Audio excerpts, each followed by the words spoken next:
Welcome back to my channel. My name is Dylan Jarris, and I have been on Etsy for 6 years. We've made well over $1 million, and we do $300,000 to $400,000 a year. And my goal is to help you get to that level, whether you have just started a shop, whether you are just thinking about starting a shop, or if you've had a shop for quite a while and you feel like you just aren't getting traction. So today we're talking about one key to getting your sales up. And I'm talking sales numbers, not necessarily sales revenue, but they both go hand in hand, as you'll see. So today we're going to talk about how to get to 10,000 sales in 1 year on Etsy using this tactic. And this has been a big game changer in our shop in the last year or two. So when you're starting your shop, or maybe you've had a shop for a while, it can be pretty intimidating to see the other big shops that have, 10,000 sales, 15,000 sales, maybe 90,000 sales. Seeing that can be kind of defeating. You think, oh my goodness, how am I ever going to compete with them? And when customers shop, they always see that number at the top of a shop's page. They see, exactly how many sales that shop has gotten. And that really establishes the shop's credibility with customers. So when a customer sees that your shop has 70 sales, and then they see that another shop with a similar item has 16,000 sales, they're likely going to go with a shop that has more sales. So this number can be kind of deceiving because maybe that shop that has 20,000 sales was selling $1 items. So even though they have 20,000 sales, that's only $20,000 in revenue. Now let's compare it to a shop that has 5,000 sales and they are selling $100 items. Now that is $500,000 in revenue. The customer doesn't see this. They don't know the average order value that the shop is selling. They just see that number at the top, that's the sales number, and they think higher means better. So that sales number really matters. So I want you to make a lot of money really fast on Etsy. And the best way to do this is to create the best perception of your shop. We need to boost that perception of your shop. We need you to appear like a market leader, even if you're not really making that much money yet. So my number one tip for getting a large sales number at the top of your Etsy page is to create a power listing. And this power listing is going to be a loss leader. So what is a power listing?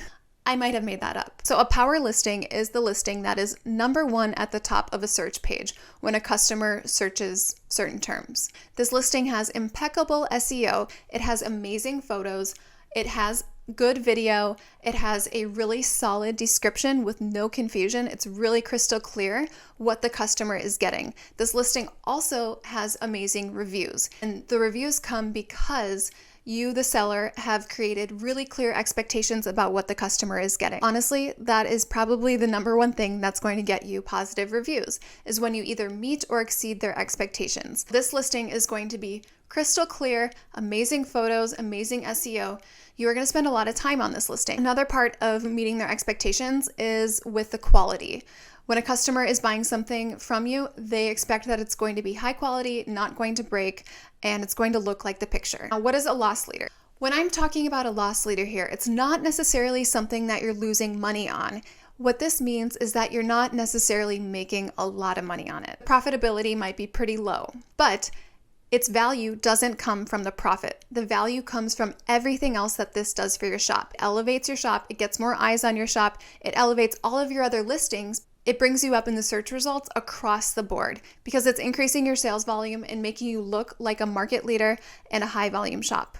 So the loss leader is not something that is going to get you to that multi-six-figure annual revenue. The purpose is to get your sales numbers up, not necessarily revenue, and to build a ton of positive reviews in your shop. Now you might be thinking, okay, what am I supposed to do? How am I supposed to find a loss leader? I sell paintings, or I sell blankets, or I sell clothing. How am I supposed to come up with a loss leader? The stuff I make is more expensive. This is what you need to look for. And these questions are going to help you answer what would fit in these parameters in your shop. Number one, this has to be an item that photographs well. It has to be a good color. Number two, but this really should have been number one, is that this item needs to take 0 time to fulfill the order. This cannot be something where you're putting labor into the item. Putting labor into it would force you to increase the price. So because of this, I recommend that this be in the supply category. Number 3, you should never run out of stock of this item. This should be an item that you can't just get one time, but that you know you can get quickly, that they're not going to stop making it, that they're not going to change the color, that they're not going to change the quality, and that you can reorder it year after year. On one time and it was maybe a clearance item, but you don't think you can probably find it again, it is not worth your time to be a loss leader. Number 4, I recommend that this is not a heavy item, so therefore it is cheaper and easier to ship. Number 5, I recommend it's not a glass or breakable item, because if you start getting messages from customers saying that their item broke, that's going to totally defeat the purpose of this item that takes no work from you. It will end up being a really labor-intensive process just on the customer service end. Number 6, I recommend that this is not an item that takes up a lot of space, because if you are, let's say, working in your house, you have a limited amount of space to store your inventory. You don't want to be storing your loss leader in valuable space that your more profitable items can be taking up. So I highly recommend this as a compact item. Number 7, I recommend that this is something that you can purchase wholesale and not pay taxes on. Now, I can do another thing about how to not pay taxes on your items that you use for your business, but for now, just know that it's really valuable if this is a wholesale item. It's going to allow you to have more competitive pricing. Ideally, once you figure out one loss leader, you can add a second loss leader or a third loss leader. And that's the easiest way to build your sales volume fast. So your goal here with this loss leader is to build your sales volume fast. This is not going to be your cash cow. This is not going to take you to hundreds of thousands of dollars, but it's going to elevate the total perception of your shop and your brand, and it's going to bring the rankings of all your other listings up. It's also going to give you tons of positive reviews. So the value here, it's not the profit, it's not the dollars. The value here is improving the perception of the quality of your items. If you're still having a hard time thinking about what could be your loss leader in your shop, I would love to talk to you. I would love to take a look at your shop, see what you have, brainstorm some ideas with you, and figure out how we can get your sales numbers up to improve the overall perception of your shop. And that's going to set you up to get to that multi-6-figure annual income. So I hope this was helpful. I hope this gave you something to focus on. Sometimes with our Etsy shops, it's hard to know what's the next step. What should I do now? What should I try? What should I test? This is something that is worth testing.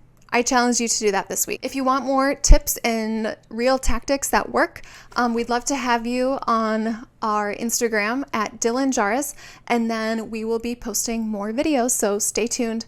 And please subscribe to this channel if you have not already.